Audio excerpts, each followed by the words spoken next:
Wir haben den 5. Dezember und ich öffne das 5. Türchen meines Lach-Adventskalenders. Und dahinter ist eine Lachpille versteckt. Und zwar öffnen wir als erstes unser Glas mit den Lachpillen, mit einem Lachpille rausnehmen, auf die Zunge legen, schlucken und lachen.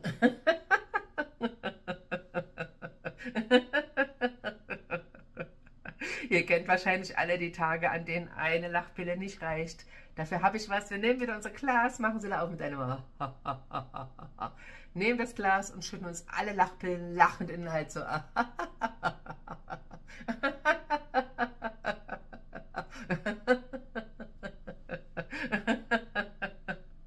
Ich hoffe, es hat Wirkung und ihr habt ein bisschen Stress weggelacht. Ich wünsche euch einen wunderschönen 5. Dezember. Lacht's gut und auf Wiederlachen.